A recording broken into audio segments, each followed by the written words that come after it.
Glória a Deus. Eu convido a igreja para ficar de pé.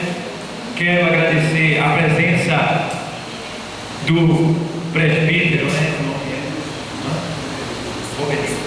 o presbítero Robenilson, viu, igreja? Presbítero Robenilson, tá? Ele é do Ministério Nova de Paz e exerce o seu cargo no Curado, é isso? Curado 2, bom? Então, para nós é uma honra o recebê-lo aqui, tá? Peço até perdão a ele, porque a gente não perguntou o cargo eclesiástico dele, mas ele não deixou de ser honrado por isso, tá bom? Então, seja bem-vindo, certo? Nosso pastor Derivaldo, ele não está aqui no trabalho, mas o senhor encontra ele com mais frequência lá na Serra, certo? Então, eu quero convidar a igreja nesse momento para, junto comigo, abrir a sua Bíblia no segundo livro dos Reis. Segundo livro dos Reis. Lá depois de Samuel, você vai achar. Capítulo 5.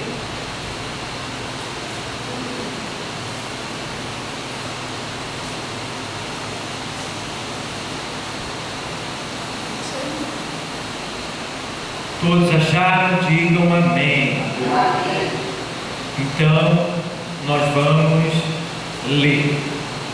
Diz o texto sagrado exatamente assim: E Naamã, chefe do exército do rei da Síria, era um grande homem diante do seu senhor e de muito respeito, porque por ele o Senhor dera livramento aos sírios, e era este varão homem valoroso, porém leproso. E saíram tropas da Síria e da terra de Israel, levaram presa uma menina que ficou ao serviço da mulher de Naamã. E disse esta sua senhora: Tomara que o meu senhor estivesse diante do profeta que está em Samaria, ele o restauraria da sua lepra. Até aí. Obrigado, Senhor, por esta palavra. Esta palavra ela é tua. Eu sou apenas um instrumento que o Senhor vai usar para interpretar estas palavras. Então, meu Deus, ilumine a minha mente e fale aos nossos corações, em nome de Jesus. Amém. Os que têm assento podem sentar. Então, amados, estamos aqui mais uma vez de posse de uma grande vitória, pois mediante tudo aquilo que o Senhor já nos tem dado nesse culto, Ele agora vai nos dar algo mais. Porque a Bíblia deixa bem claro que o homem, ele faz planos, ele projeta, mas a resposta certa vem de quem? Dos lábios do Senhor. E a última palavra é de Deus. Ele deixa o homem falar, arquitetar, planejar, ele deixa o homem falar. A última palavra é dele.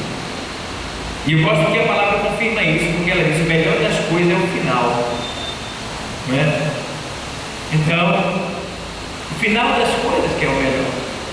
Mas o texto em que nós lemos fala de um homem que no seu país ele era um homem exemplar, homem casado, muito bem conceituado, um alto status, pois ele era general, homem de confiança do rei da Síria,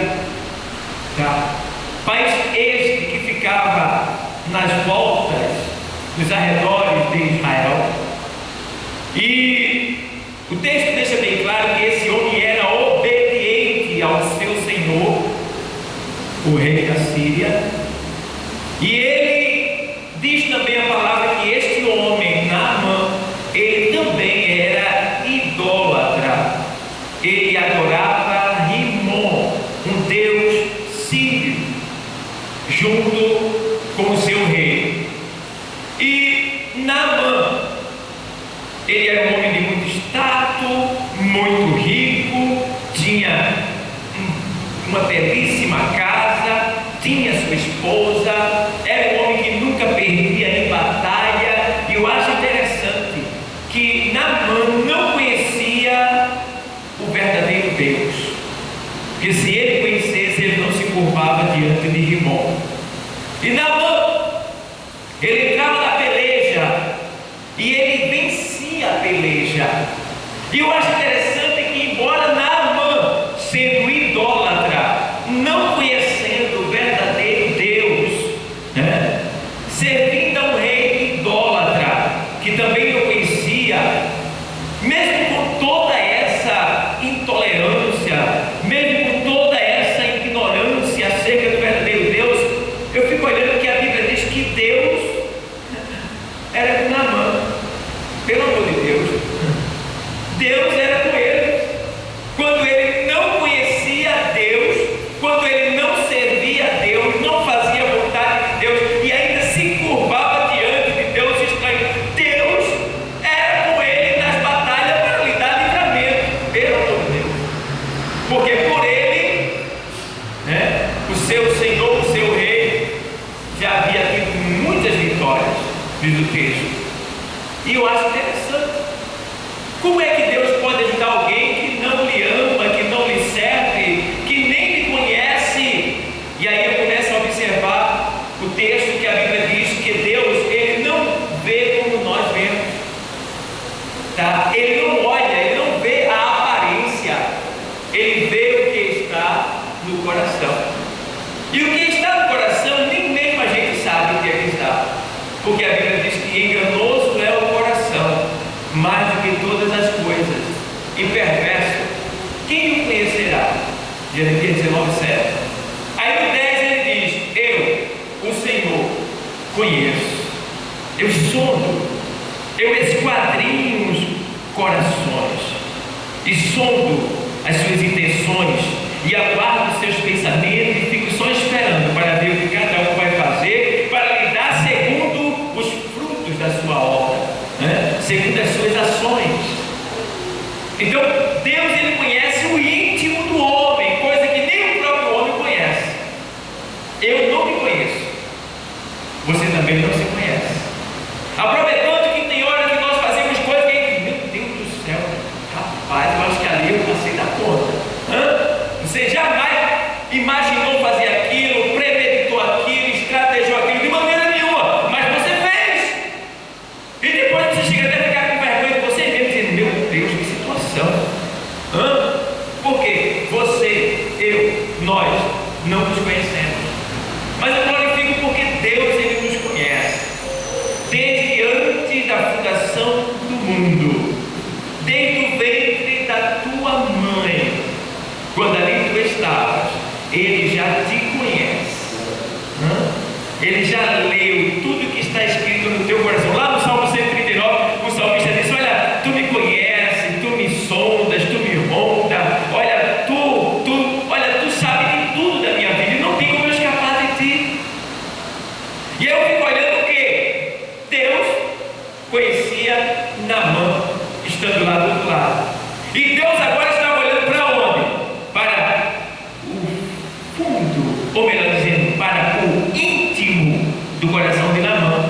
Em cima a gente via idolatria, servidão, desconhecimento, ignorância espiritual, mas no íntimo Deus via: se eu investir nesse homem, eu vou ser glorificado por ele. Eita! Ô irmãos, tem alguém da tua família que está disperso da família de Deus, que está longe, que está afastado, que pode estar envolto nas drogas, que talvez esteja no mundo do crime, na prostituição, eu não sei. Olha, não importa, essa pessoa está na ignorância espiritual, no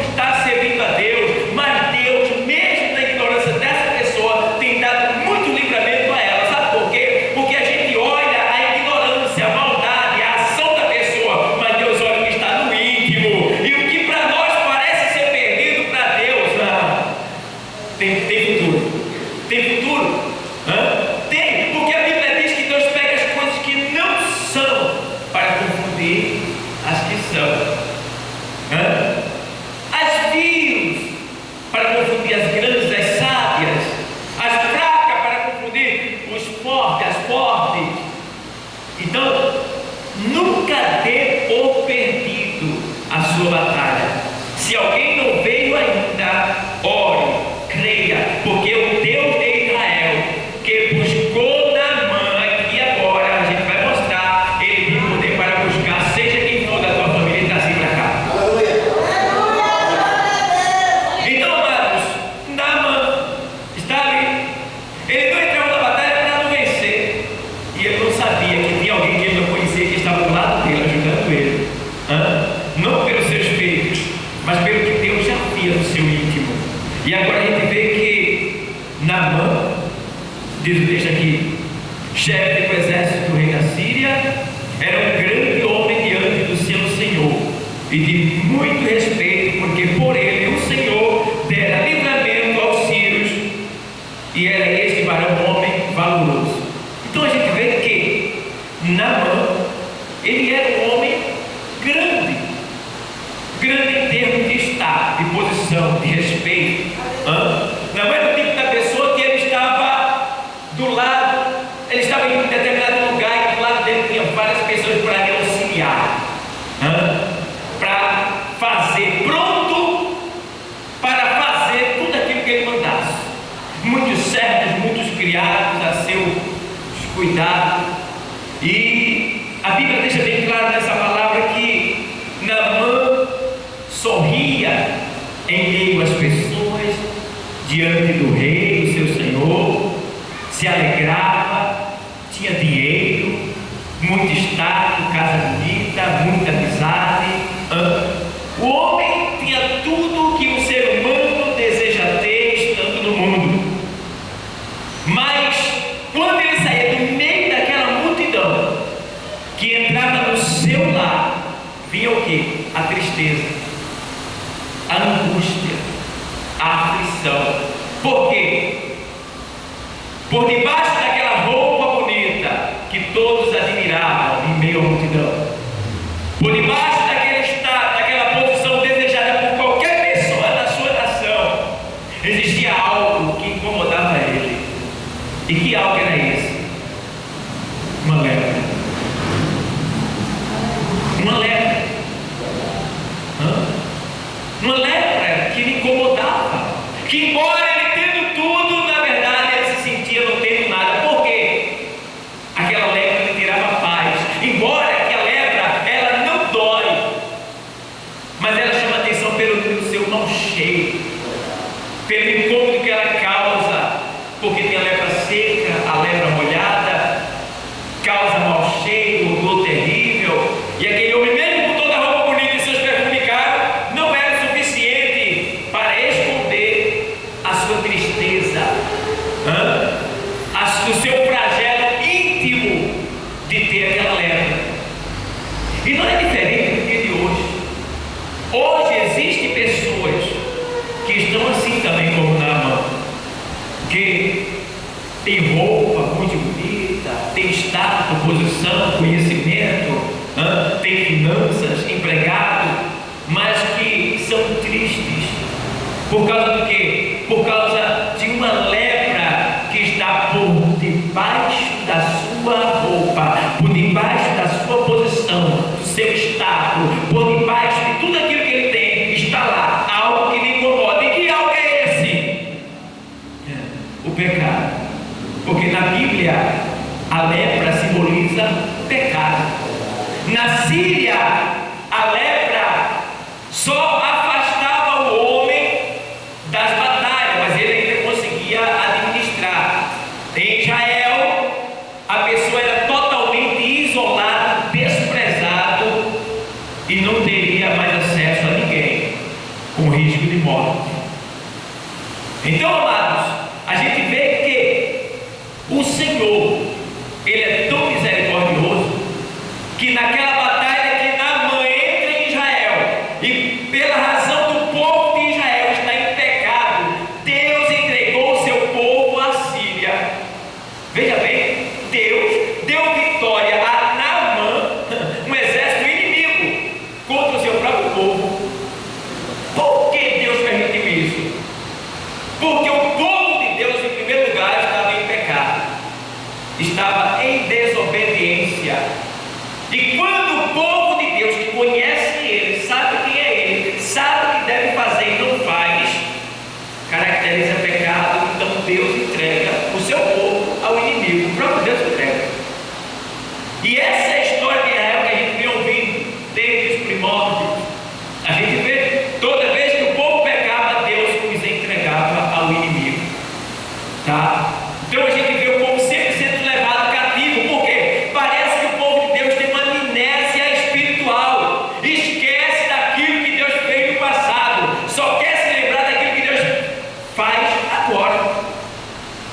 Isso é um grande erro nosso. É não olhar para o nosso passado. É não ver quem éramos antes e quem somos agora. É não ver o que tínhamos antes e o que temos agora. É não honrar a posição que o Senhor nos colocou, posição de honra e de glória. Esse banco duro que tu estás aí sentado, incômodo às vezes, esse calor que possivelmente tu esteja sentindo, isso não se compara com o peso da glória que vos está preparado. Não é muito grande, irmão. Vale a pena. Aleluia.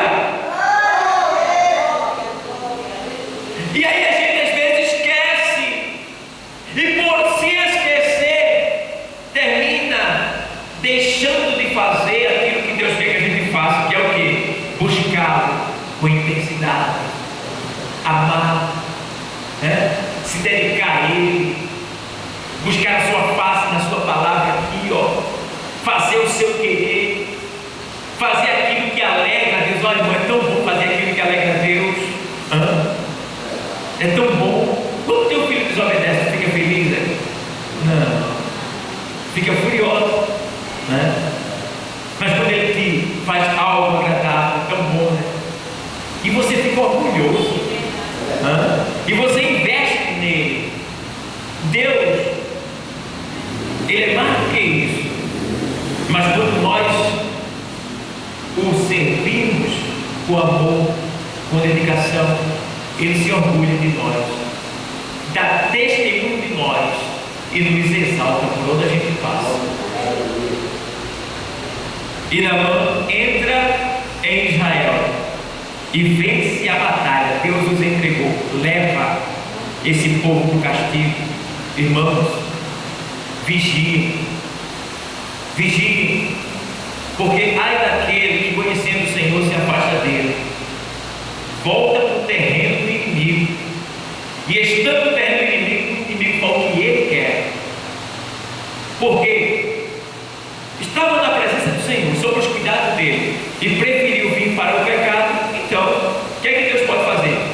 A Bíblia diz que Deus age com legalidade. O que é legalidade? Permissão para atuar na nossa vida.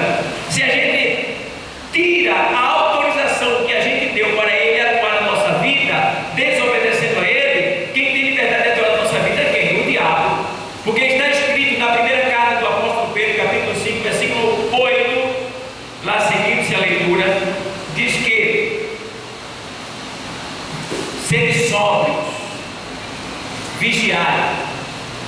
O que é ser sóbrio? Não estar embriagado com as coisas dessa terra, as coisas que nos atraem, que nos enlaçam, para tentar nos desviar do querer, da vontade do Senhor.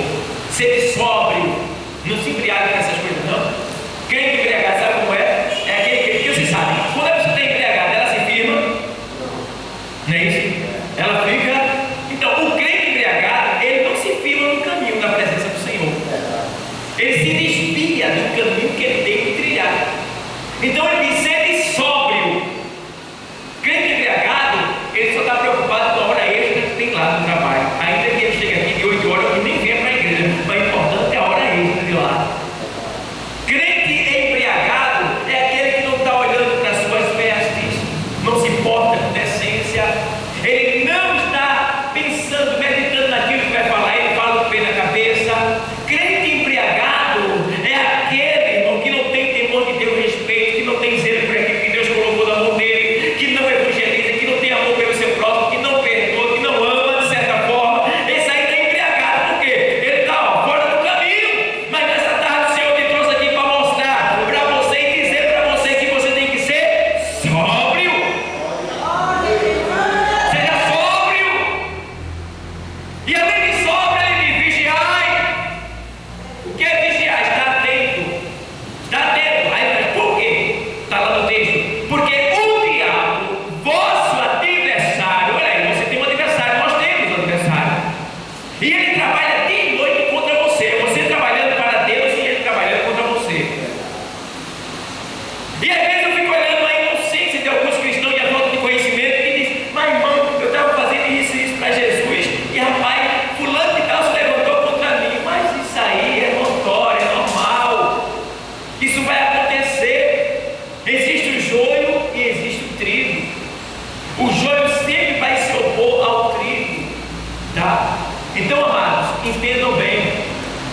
Porque o Senhor está dizendo essa palavra usando o apóstolo Pedro. Obrigado. Usando o apóstolo Pedro: sede sóbrios, vigiai, porque o diabo, vosso adversário, você sempre vai encontrar oposição. Sempre. Você está indo de encontro aos céus, mas sempre vai vir alguém que vem do céu, não do céu propriamente dito, mas no sentido do céu, contra você. Quem é esse? Satanás. Ele veio da onde? Ele veio do céu, foi exposto de lá. Então ele agora se opõe contra nós, servos de Deus, que estamos caminhando para o céu. Então, porque o diabo, vosso adversário, anda em derredor de vós. Ó, tá, só observando a gente de longe, bramando como leão. Olha, bramando como leão. Quem é o verdadeiro leão? Jesus Cristo diz que ele é o leão da tribo de Judá. Então ele é o verdadeiro leão. Mas o texto diz que ele está bramando como leão. O que quer dizer que, se é como leão, ele está imitando o leão. Ele parece, mas não é. Porque a gente tem que ter cuidado, que nesses últimos dias vai ter muito crente só no nome, mas que por dentro é o lobo, é o devorador, é o inimigo, é aquele que senta do teu lado e vai dizer: rapaz, não estou gostando muito desse irmão não, olha para ele, da mesma igreja, ó, rapaz, sei não, esse aí não tem chamada não, rapaz, sei não, vamos sair dessa igreja, para onde? Se Deus te colocou aqui, foi para dar crescimento a esse corpo. Você faz parte desse corpo. Você tem que dar crescimento a esse corpo. E biblicamente eu entendo que ninguém pode deixar uma obra interminada, né? Sem terminar, sem concluir. Nós temos que concluir toda a obra. Eu estive ali no Alto Buriti por 14 anos. Nunca saí de lá, nem para visitar outra igreja. Parece que em 14 anos eu visitei 3 igrejas, porque nunca tive tempo de ir para outro lugar, porque tem muito serviço lá para fazer.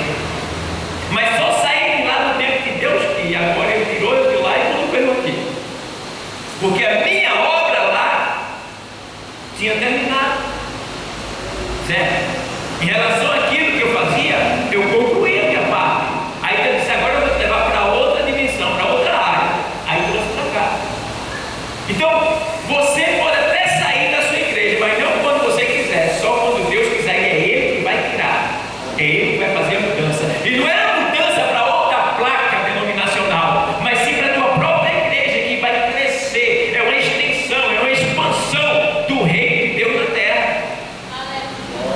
Então, amados, entenda que Ele está bramando como leão, procurando quem possa ganhar. A pessoa que eu vou sair, eu vou fazer isso, eu vou fazer aquilo, ou então fica com raiva de A, com raiva de B. Eu fico olhando, às vezes tem cristão, irmãos, que eles escutam a palavra todo dia, no rádio, em casa, lê a palavra, e aí alguém vai dar uma palavra maldita, o cara come e se desvia, pelo amor de Deus. E as palavras benditas que você se alimentou da parte de Deus, cadê elas? Onde estão? Onde é que elas estão? Elas não entraram, você não comeu, não mastigou, você não se alimentou dela, porque era tão fraquinho assim ao ponto de cair com uma palavra. Que é isso? Então entenda que nenhuma palavra tem o poder de nos derrubar, porque Deus não tem esse prazer e nem tem essa vontade. O prazer dele é de nos exaltar e nos levar até os céus. Então, se vir uma palavra maldita, joga fora, porque cada um só dá o que tem, você recebe se quiser. Se alguém me dá algo ruim, eu recebo se eu quiser. Então, se é ruim, fica para tu. Eu nem ligo, passa desapercebido. Por quê? Ele anda bramando como leão bramando. É a linguagem do leão, é o que? O bramido dele, tá? Como leão, parece um leão. Então, tem pessoas que estão do teu lado, que parecem que estão, mas na verdade não são, e que podem até te desviar, podem até te afastar. E tem mais, pode ser qualquer pessoa, pode ser até da tua própria família. E a gente tem que vigiar, para que ninguém venha nos desviar da vontade do Senhor, para que não haja nenhum de nós um coração mau e perverso, para nos desviarmos do Senhor, mas que a gente olhe sempre para Jesus, autor e consumador da nossa fé. E Naamã acha de levar uma menininha. E levou. Na batalha que ele venceu. Levou tudo cativo. Essa menininha, ele olhou assim, o Espírito Santo já estava trabalhando. Aí permitiu que Naamã mandasse aquela menininha. Rapaz, ela é bonitinha, sabidinha ela. Bota essa menina para ajudar minha esposa lá, que minha esposa precisa de auxiliadora lá. Aí ele falou comigo, ó, eita. Levar a menina para agarrar a mão. E a menina estava lá, servindo. Era escrava, né? Servindo junto com a esposa de Naamã. Ali, tá. Mas só que a Bíblia diz que quem está no espírito discerne tudo. E por ninguém é discernido. Ninguém estava falando que aquela menina merecia, mas ela era uma menina de Deus, porque ela foi criada aos pés da palavra de Deus. Ela conhecia o verdadeiro Deus, conhecia a história dos profetas, da lei, tá? Ela conhecia quem era Jeová, Jireh, o Yahvé de Israel. E aí agora ela está lá, ó, só atenta, fazendo as coisas. E ela percebe, quando o general chega, aquela agonia, a mulher corre, vai lá, já vem cá meu filho, vem cá, eu já preparei a água já, vem cá meu filho, olha, ali. Aí a mulher, quem sabe, né? Rapaz, essa lepra dele, não sei o que é que eu faço, não tem mais jeito. Aí a menina, ó, a menina, conhecedora do que era lepra, lá de Israel, a menina discerniu. Aí a menina usou agora o quê? O conhecimento que ela tinha de Deus, da palavra de Deus. E aí ela chega para a senhora dela e diz: se o meu Senhor estiver lá em Israel, o profeta que aqui está o curaria da sua lepra. Eita, que palavra de bênção, hein? Que palavra! Uma agonia daquela, irmão, tem tanto que precisa de uma palavra de bênção sua. Pessoas que estão do teu lado, que não conhecem o verdadeiro Deus, que não sabem o poder desse Deus. Esse Deus tem poder de curar, de entregar, de salvar, de transformar, de abençoar, de enriquecer. Olha, todo o poder Deus tem. Você precisa ter a coragem e a ousadia de falar da glória desse Deus que você serve. Porque tem cristão irmão, que fica calado. Está perto de alguém que está necessitado, precisado, não fala, parece que tem vergonha de Deus. Não tenha vergonha de Deus. Proclame a sua glória, o seu poder. Diga o que Ele tem feito na sua vida e pode fazer na vida de todas as pessoas que acreditarem nele. E aí a mulher diz para Naamã quando ela chega: olha, assim falou a menininha lá de Israel. Ela disse que se fosse lá, ia acontecer isso, ia ficar curado. Será que tem essa possibilidade? Mas vou falar com o meu Senhor. Falou com o Senhor, o rei da Síria vai lá e manda carta para o rei de Israel. Chegou lá: olha, peço que você, quando meu servo chegar aí, cure ele. O rei endoidou. Misericórdia. O rei enlouqueceu. Eu sou pregado. Deus para curar o homem do lepra. Ele está querendo uma ocasião para vir contra mim e me destruir. Aí rasgou a roupa e se entristeceu. Aí o profeta Eliseu descobriu que o rei tinha passado por esse constrangimento. E o profeta mandou o seu servo avisar o rei. Diga ao rei assim, diz o Senhor: manda ele vir a mim, e ele verá que aqui tem profeta, tem homem de Deus. Aí o rei, que alívio, hein? Manda Naamã para lá. Só que Naamã vem com uma má intenção, achando que ele pode comprar as bênçãos de Deus. As bênçãos de Deus não se compram não, tá? Elas são dadas de graça. De graça. Eu fico vendo às vezes algumas igrejas que dizem: olha, vem cá, você faz isso que Deus vai dar aquilo. Não vai nessa história não, é mentira. Tá? Deus está irado com esse tipo de ministros que usam, que mistificam a fé. Olha, se você tocar aqui, Deus vai te abençoar. Agora dê R$100, dê 200. Isso é um absurdo, é um abuso da fé, tá? É um abuso da santidade de Deus. Deus vai ter com esses ministros do inferno, porque por enquanto algumas pessoas que estão naquele setor são abençoadas por causa da sua fé em Deus, não por causa dele, mas com ele Deus vai ter, e ai deles naquele dia. Então, a fé não pode ser mistificada. O que é mistificar a fé? É quando você materializa a fé. A fé é o invisível. A Bíblia diz que nós não andamos por vista, andamos por fé. Então, quando eu digo: olha, tenha fé nisso daqui, ó, eu estou mistificando a fé, materializando a fé. Não pode, porque a gente não anda por vista, a gente anda por fé. E aí leva ele querendo comprar cheio de ouro, de prata, roupa para levar para o profeta, que aí a cura era mais rápida, né? Ia ser mais bonito, para mostrar que ele tem poder. Ele, ó, lá em cima é exaltado, considerado por todos, mas não tem exaltado, não tem algo, não tem poderoso aqui na terra que continue com seu poder quando chega diante do Senhor, porque diante do Senhor toda a língua confessará e todo joelho se dobrará e confessará que só Ele é Deus. Diante de Deus não tem esse negócio de exaltação, não tem que se curvar. E aí Naamã estava lá, com todo o seu poder financeiro, secular, esperando o profeta vir, se pôr diante dele e se humilhar. Porque quem diz assim, ele é obrigado a vir me curar, tá? Deus não é obrigado a ninguém. Se Ele fizer na tua vida, Ele é Deus. E se Ele não fizer, Ele continua sendo Deus. E ai de nós se fugirmos ou se deixarmos Ele. E aí diz o texto que Naamã está lá, e agora vem o servo do profeta. Olha, o meu Senhor manda dizer que o Senhor vá até o Rio Jordão e dê 7 mergulhos. Aí ele, o quê? Rio Jordão, 7 mergulhos. Ele está pensando, eu sou o quê? Eu sou um general, eu sou um homem de respeito, eu sou um homem de honra. Não está dizendo aqui, eu estou apenas contextualizando.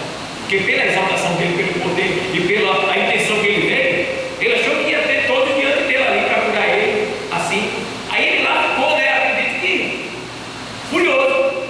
Mas só que Deus, quando Ele pega a pessoa muito exaltada, Ele abate. Ele faz a pessoa se curvar diante dele. E tem gente que não se curva por vontade própria, tem que ser avulso, né? Deus tem que criar alguma situação para a pessoa se curvar. E no caso de Naamã, ele nunca ia se curvar por causa do seu estado, mas agora por causa da sua lepra, ele tem que se curvar.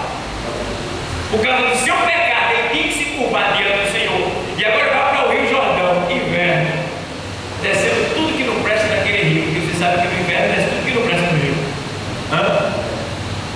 Água turva, barrenta, não muito agradável. E aí ele diz, ele manda me banhar no Rio Jordão, onde no meu país tem farpado em Havana e tantos rios cristalinos que eu poderia me banhar lá, e ele manda me banhar aqui. Não é do jeito que você quer, é do jeito que Deus quer. A igreja reclama da vontade de Deus na nossa vida.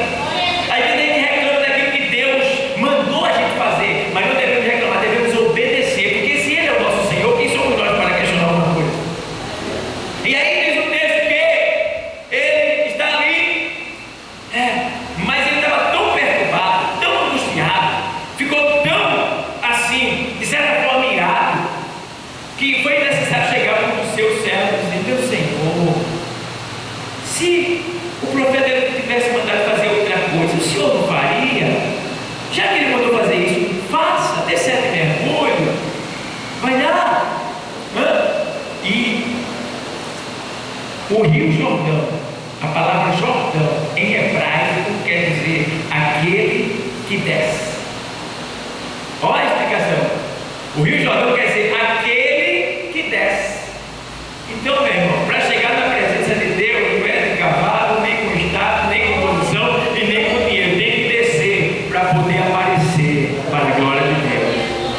E aí já está ele agora. Vai ter que descer. Descer do seu orgulho, descer da sua ganância, da sua prepotência, da sua autossuficiência, descer lá de tudo aquilo que lhe fazia ser o bambambam. Ele tinha agora que se submeter, ele tinha agora que se curvar, ele tinha que agora fazer o querer de Deus, não o querer dele. Agora tem que nascer. Irmão, não adianta se exaltar, não adianta se levantar, não adianta querer ser. Eu faço, eu posso, eu tenho, comigo é assim, eu sou dono, eu faço assim, eu faço daquele jeito, eu mando. Olha, irmão, não faça isso não, porque quem manda na tua vida e na minha é o Senhor. É Ele que pode, é Ele que é Ele que tem, é Ele que faz, quando quer, na hora que quer, aonde quer, com quem quer, do jeito que quer. É Ele o Senhor da nossa vida. E aí, amados, vamos lá agora, está o rio, ele chega dentro do rio. Imagina o semblante dele, o rio lá, turvo, barrento, aquele homem que toma banho, na linguagem de hoje, de hidromassagem. Embora sendo leproso, mas ele fez melhores tratamentos. Tinha lá banho cheio, ervas aromáticas,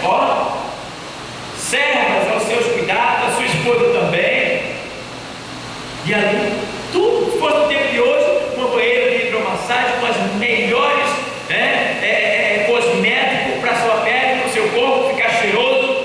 E agora eu tenho que tomar banho semelhante, porque eu não vou até desse corpo que numa água cheia de lama, para se quebrar. Deus abate mesmo, mas quebra todinho para fazer de novo.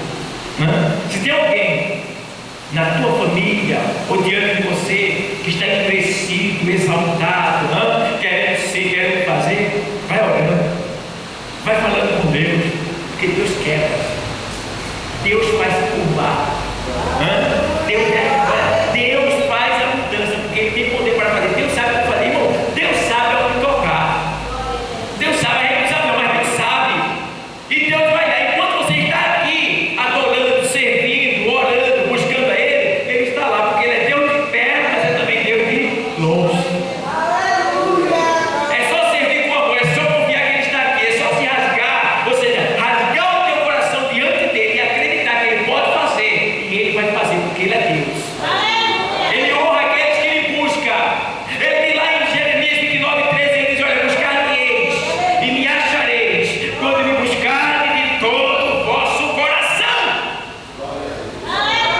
Não pode dividir a fé, tem que ser de todo o coração. Busca e você vai encontrar o Senhor. E quando encontrar, peça o que você quiser, porque todas as coisas Ele pode, porque para Deus nada é impossível.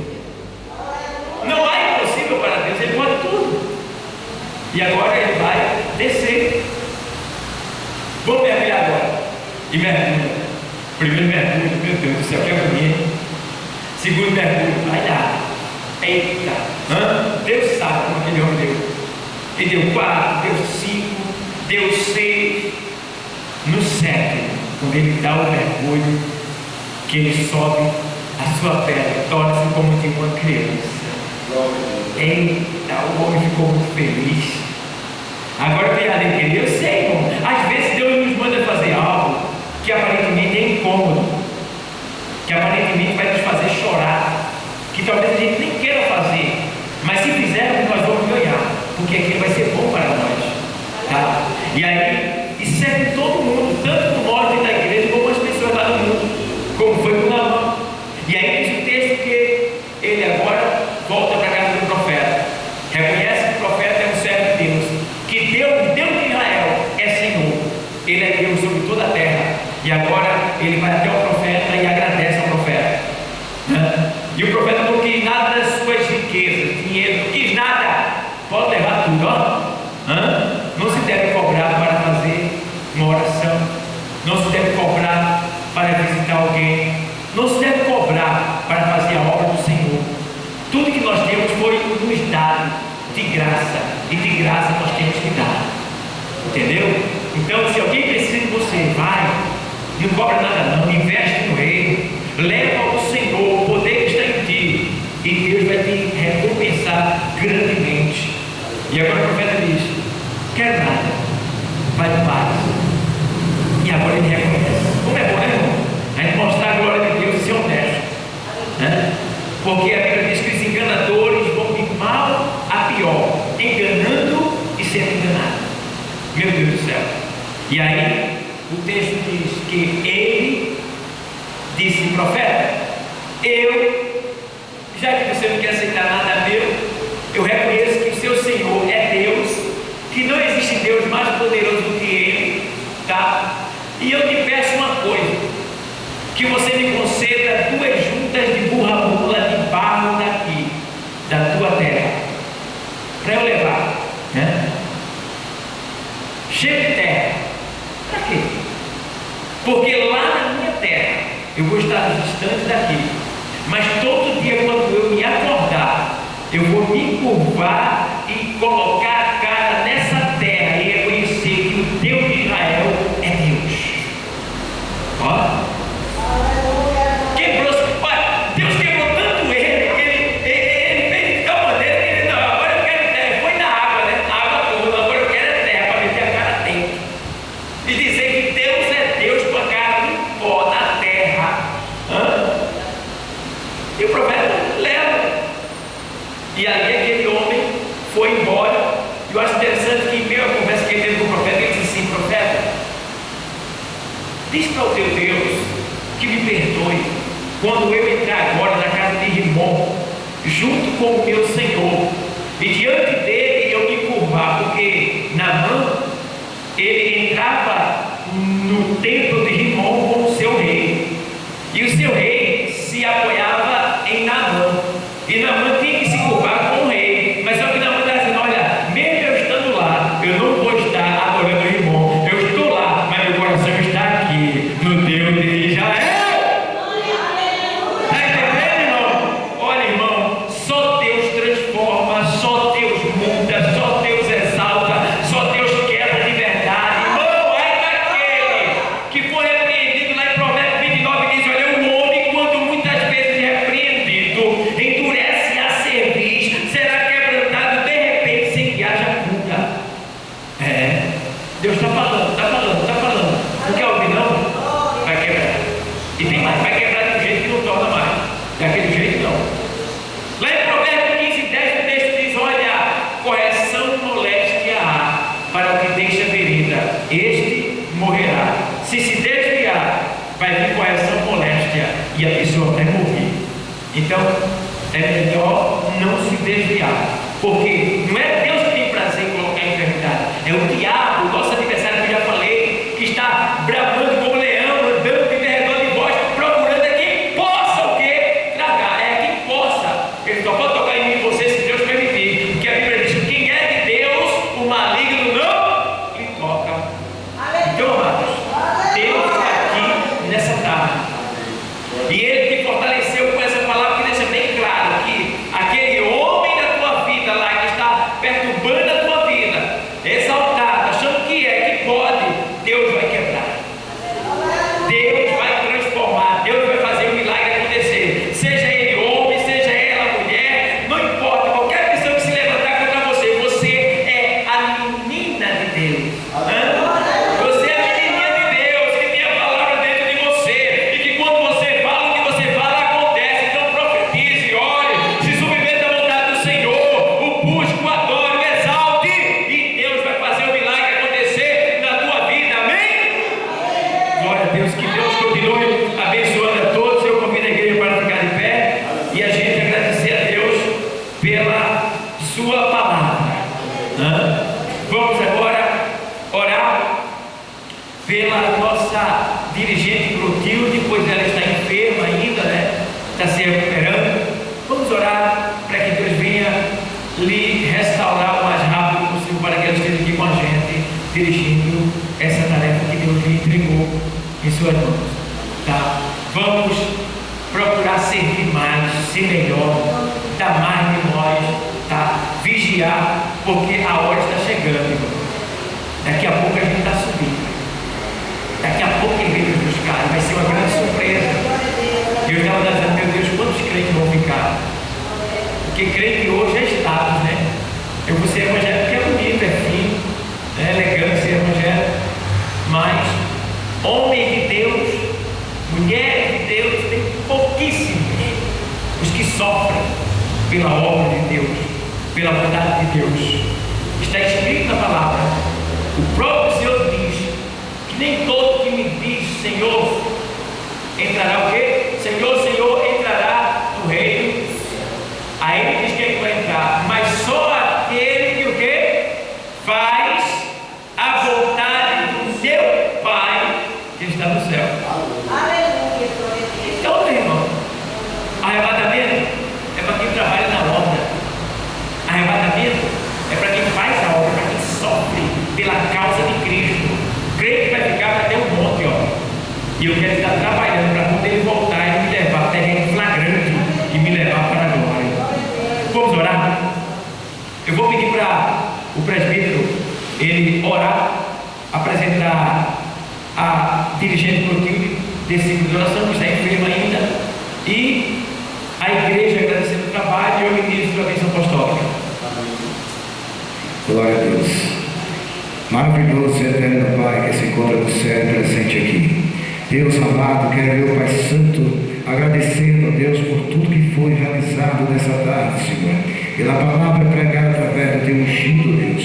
Meu Pai Santo, que essas palavras possam queimar nos corações dos teus filhos, ó Deus, crendo assim no poder das tais, porque o milagre só acontece onde tem um coração cheio de fé, cheio de amor para contigo, ó Deus. Mas, amado Mestre, que Deus possa, assim, meu Deus, aleluia, abençoar a tua igreja ricamente, ó Pai. Dispensar em tua santa paz, da mesma forma que o Senhor trouxe em paz, dispersa em tua santa paz. Meu Deus, quero te apresentar a tua filha que se encontra enferma, Deus. Toda a tua igreja agora, em um mesmo